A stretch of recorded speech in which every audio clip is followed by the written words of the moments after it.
욥기 42장 5절에서 6절 말씀을 봉독해 올립니다.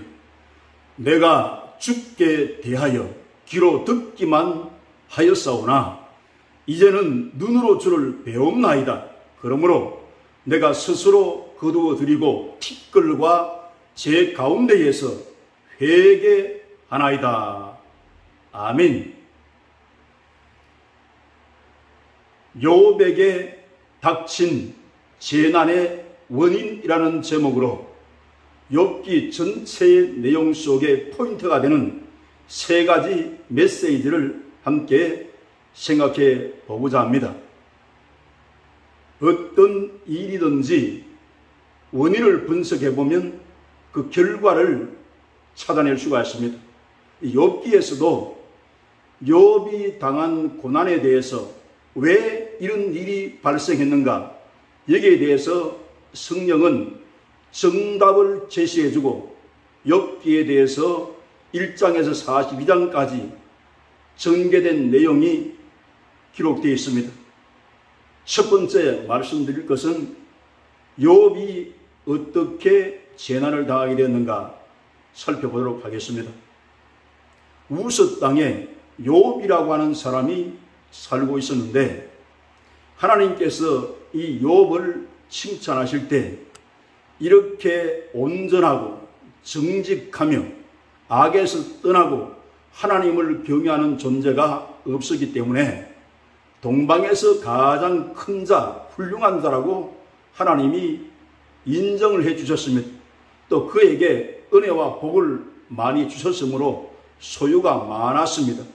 그래서 양이 7,000마리, 낙타가 3,000마리, 소가 500결이, 암나귀가 500결이면 11,000마리를 목축하고 있었습니다. 종들도 많았다고 했기 때문에 큰 부자였습니다. 그래서 이 부자인 욥이 자식들도 많았는데 아들이 7이요, 딸이 3이었습니다.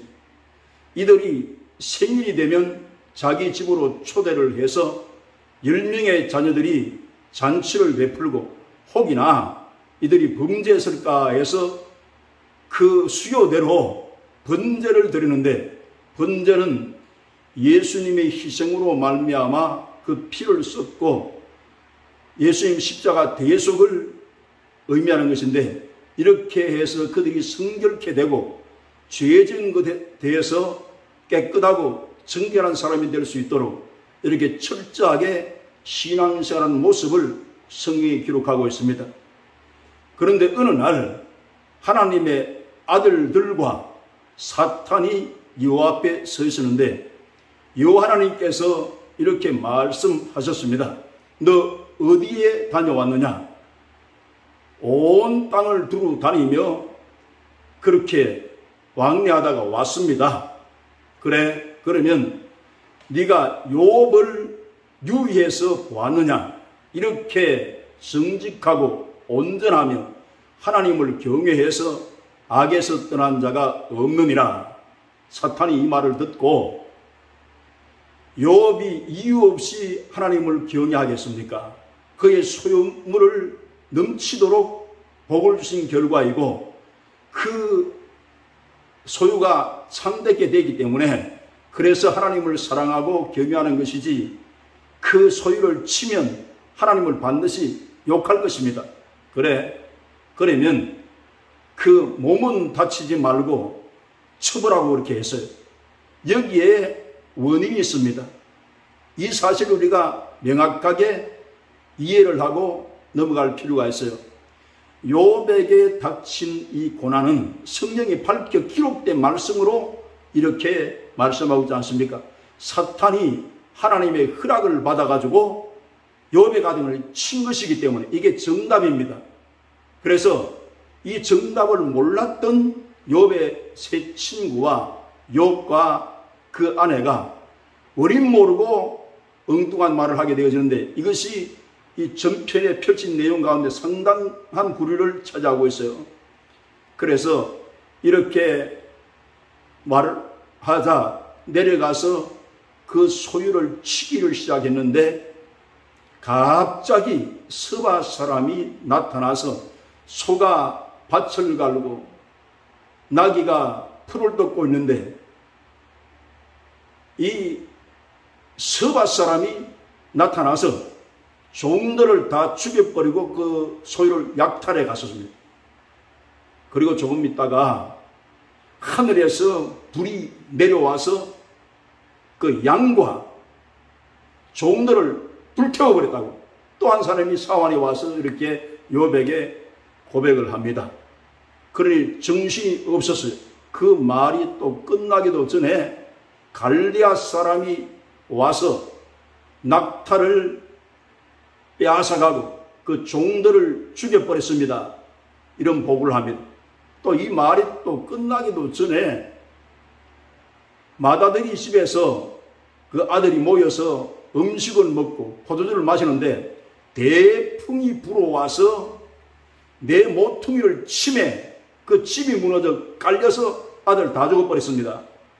이런 보고를 하자 욥이 정신을 차리지 못했어요.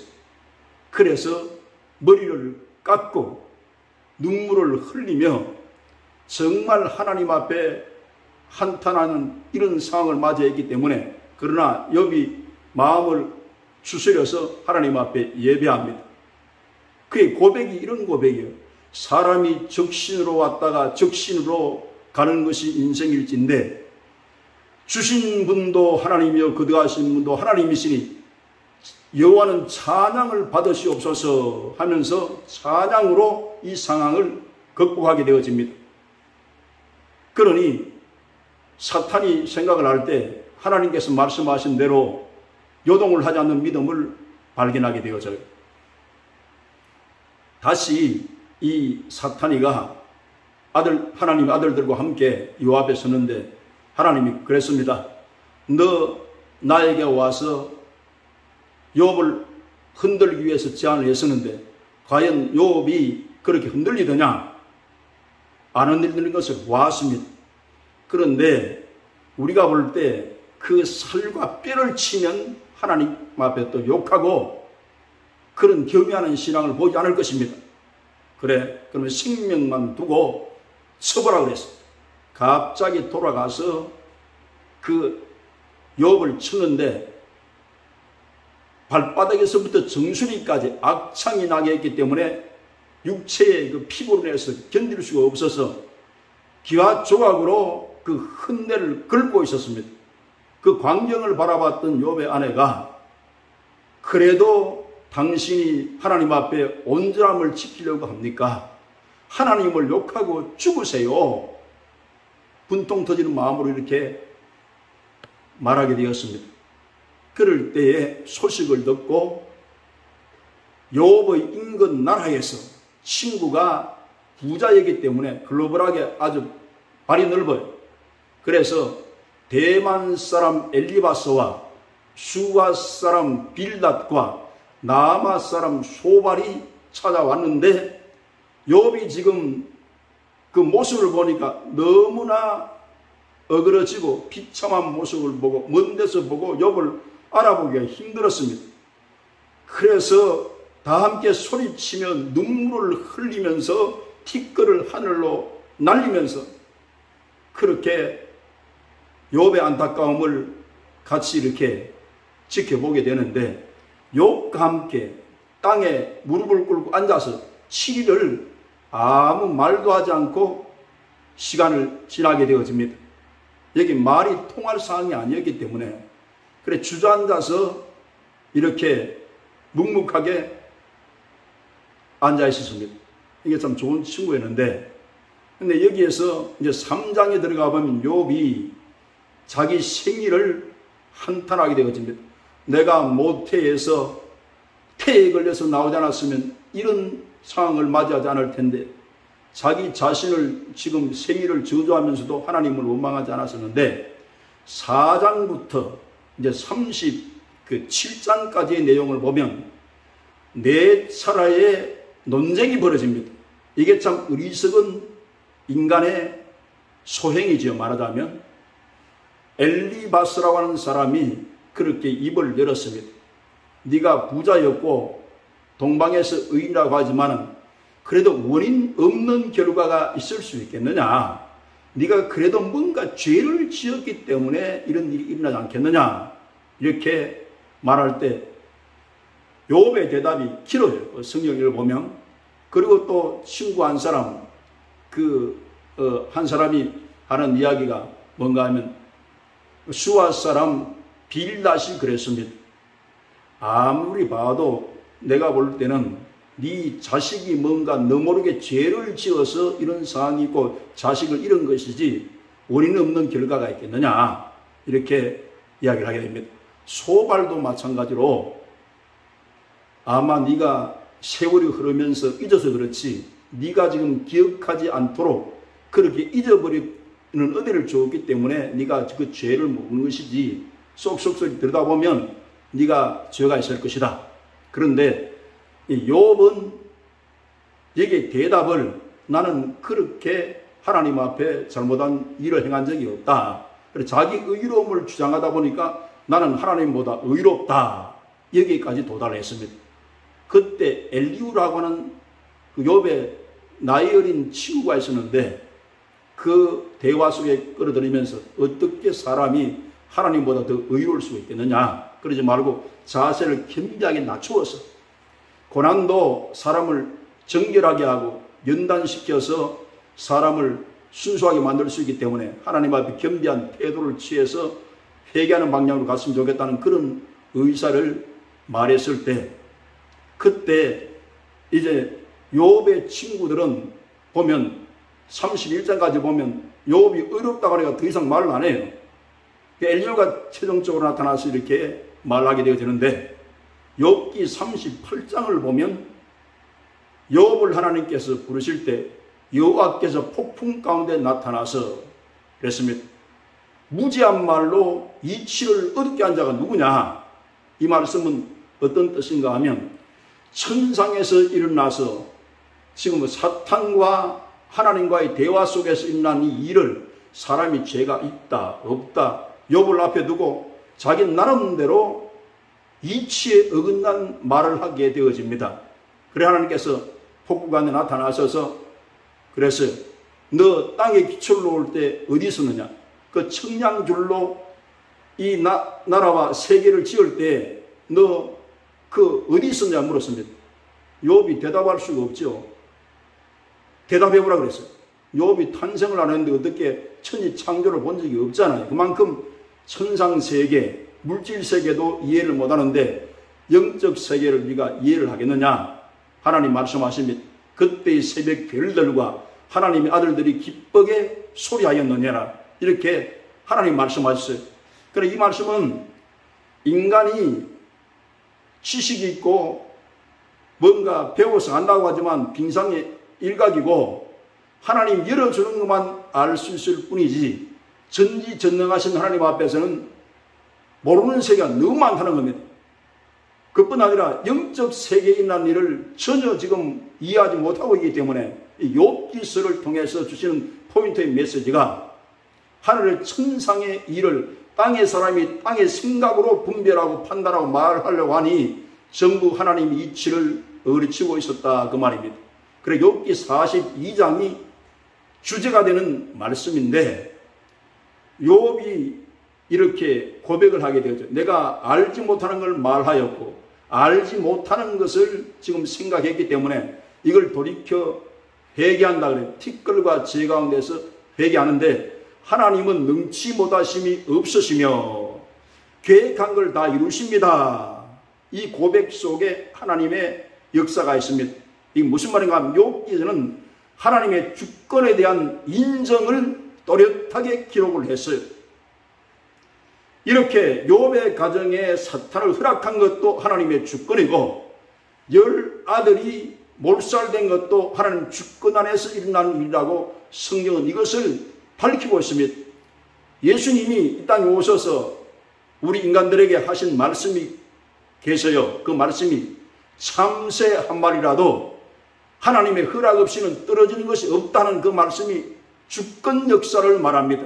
모든 것이 하나님 허락 아래 있고 원수마귀도 하나님의 허락 안에서 주권자의 손안에 있다는 것을 욥기서는 이것을 분명하게 우리에게 알려주므로 영적 지각과 지혜가 열려서 영의 세계를 열어서 볼 수 있도록 이 말씀을 주신 겁니다. 창세기부터 욥기가 시가서인데 역사서 속에도 이것이 기록된 것이 없고 모세경 속에도 이걸 기록된 것이 없습니다. 욥은 아브라함 시대의 사람인데 지금부터 4,000년 전의 사람입니다. 그래서 족장 시대에 초세 2000년 기간 안에 BC 2000년 그 경에 실존 인물이기 때문에 이때는 성령도 없었고 그렇기 때문에 욥기 42장 5절 말씀 그거예요. 내가 죽게 대하여 귀로 듣기만 하였사오나 이제는 눈으로 주를 배움나이다는 말씀이 무슨 말씀입니까?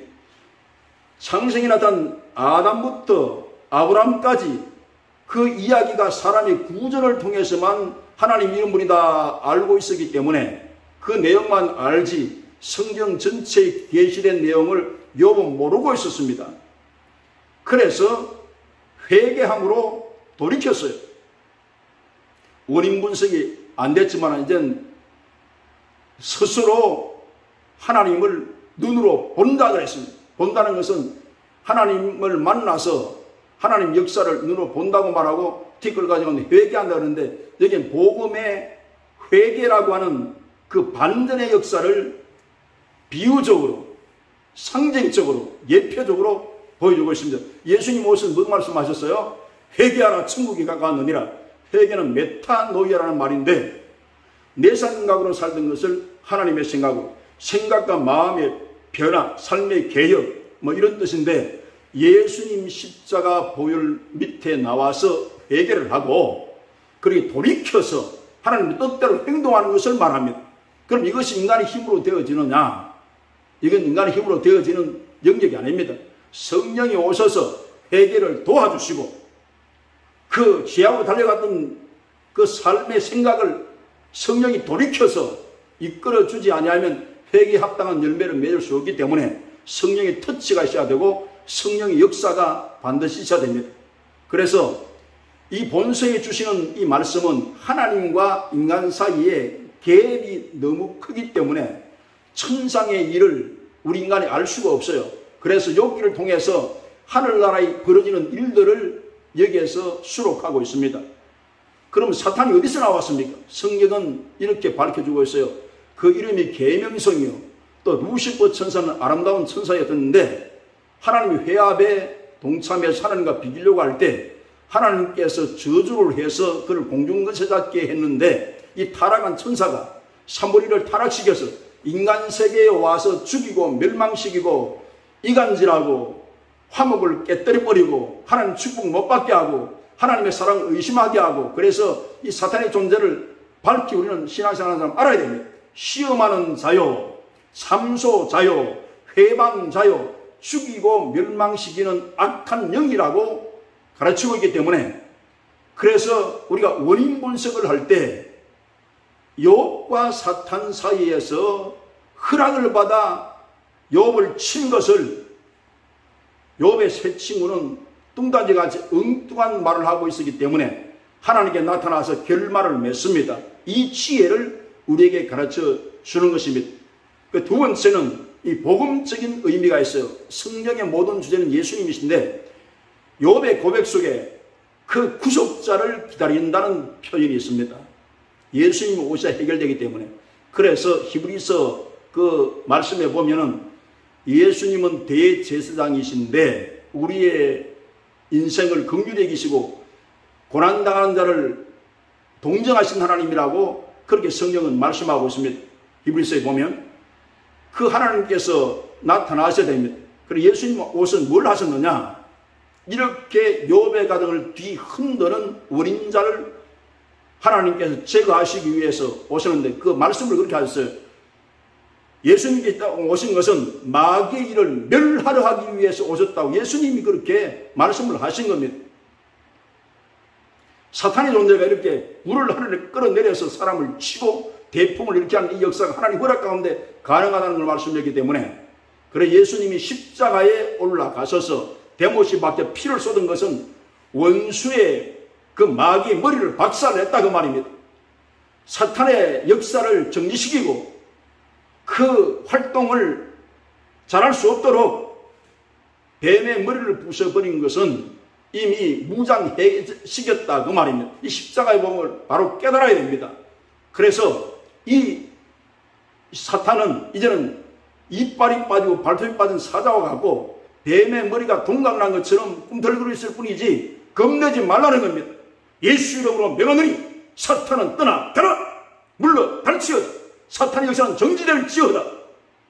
이렇게 예수님 오셔서 죽여 멸망시키는 이 사탄을 제거하지 아니하면 하늘나라가 확장될 수 없기 때문에, 그래서 원수 마귀와 전투를 하면서 하늘나라를 확장하는데, 너희가 하나님 나라는 말에 있는 것이 아니라 능력이 있다고 말씀한 것이 악한 영들을 몰아내버리고 천국을 건설해야 되기 때문에 예수님은 그렇게 말씀하셨고, 예수님 영의 세계를 가르쳤어요. 지금 사탄이 번개같이 하늘에서 떨어져 내가 보았다. 예수님 직접 입으로 말씀하셨습니다. 이 사탄을 우리가 싸워서 이겨야 되잖아요. 그래 예수님이 오셔서 사탄과 마귀와 이 운명을 바꿔놨습니다. 이제 예수님 재림이 오시면 무정이 다 갇혀버리기 때문에 지금 마지막 발악을 하는 것처럼 활동하고 있기 때문에 우리 성령과 말씀으로 무장을 해서 원수마귀를 대적할 수 있도록 대장 되신 예수님께서 이렇게 큰 싸움으로 승리하시기 때문에 예수님의 이름을 힘입어 우리는 승리의 계가를 부리며 싸워서 이길 수 있는 십자가의 운명이다 그 말입니다. 세 번째는 이 욥의 신앙 멘탈을 주의해서 우리가 살펴보자는 겁니다. 욥은 왜 신앙이 깨어지지 않았습니까? 원수 마귀 사탄이가 모르는 영역이 있어요. 욥의 믿음을 칠 줄을 몰랐습니다. 욥이 이렇게 멘탈이 강한 것은 내심 속에 있는 믿음은 사탄이 공격을 해도 그 믿음이 어디로 사라지는 것이 아니에요. 그래서 우리 찬송을 볼 때 금보다 귀한 믿음은 참보배 되도다 하는 이 찬송 있잖아. 이걸 그냥 좋은 찬송이라만 알고 불렀었는데 의미를 깊이 생각해 보니까 우리 속에 들어온 믿음, 영생, 부활의 약속, 천국의 믿음, 보이지 않지만 이 믿음의 은사는 사탄이 쳐서 도적질해 갈 수가 없습니다. 그래서 이 보배로운 믿음이라고 우리가 찬양할 수 있구나. 이걸 새롭게 깨달은 것입니다. 그 욥의 신앙 멘탈은 뭔가 하면 하나님의 주권을 인정을 합니다. 욥의 생애를 처음부터 끝까지 주관하시는 분이 하나님이세요. 인간은 앞의 일을 모르고 한치 앞을 모르지만 하나님은 앞을 다 아십니다. 그러니까 욥과 하나님 사이 갭이 있는 것은 하나님 마음과 동일하지 않았기 때문에 고민도 있고 엉뚱한 말도 했었는데, 이제 성령을 보내주셔서 이 갭을 좁힙니다. 예수님께서 내가 가면 보셔서 성령을 보내줄 것이라. 고린도전서 2장에 보면 성령은 하나님의 깊은 것이라도 통달하시느니라. 예수님의 신부가 된 우리 하나님의 교회 성도들은 예수님이 신랑으로 모셔야 되기 때문에 신랑 마음 신부가 알아야 되잖아요. 그래서 성령을 한량없이 부어주셔서 욥의 시대와는 지금 다릅니다. 성령이 깨닫게 하시고 지시하시고 진리 가운데 인도하시기 때문에 성령의 기름 부음이 너희를 가르치라고 예수님 말씀하셨잖아요. 그래 진리 성령이 오시면 성령을 깨닫게 된다는 거예요. 우리가 다 아는 건 아니지만 성경에 나타난 말씀을 깨닫도록 성령은 역사하십니다. 여기에 보면 이설창고 우박창고가 있고 시편은 바른 곡간이 있는데, 이런 세계라든지 저 별들의 세계라든지 이런 것을 욥기를 통해서 우리가 확인할 수가 있고 볼 수 있는 것은 안목을 열어서 보면 좋은 메시지를 욥기는 담고 있습니다. 신앙 멘탈은 주 하나님을 주권을 인정하는 것이고 독특한 신성한 자존감이 욥에게 있었습니다.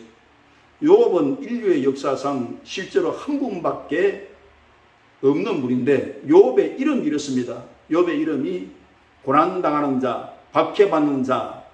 욥 이름이 예수 그리스도를 상징적으로 예표적으로 보여주는 아주 좋은 이름이에요.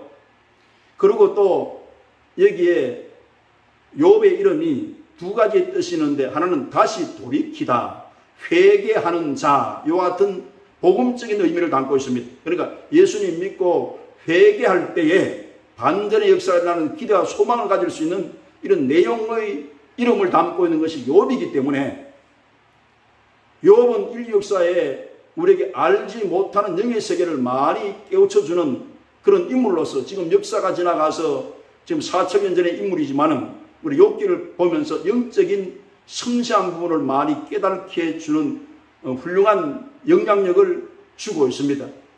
그래서 우리는 성경을 통해서 볼 때 시편 139편 16절에 보면 우리가 이 세상에 태어나기 전에 하나님께서 우리의 정하신 날도 알고 주의 기록책에 우리 인생이 다 기록되었다는 그 말씀을 보면 다윗이 되고 싶어도 다윗이 될 수가 없고 모세가 되고 싶어도 모세가 될 수가 없고 요셉이 되고 싶다고 요셉이 될 수가 없는 것처럼 저와 여러분들이 독특한 하나님의 피조물로서 선택을 받아서 인간 창조의 목적을 욥기는 드러내주고 있는 그 가운데 우리가 찬송하고 예배하는 것 첫째 목적이고 두 번째 목적이 하나님 아버지 당신의 뜻을 이루기 위해서 인생이 존재한다는 거예요. 그래서 욥은 욥의 인생으로서 뜻을 이루면 끝나는 겁니다.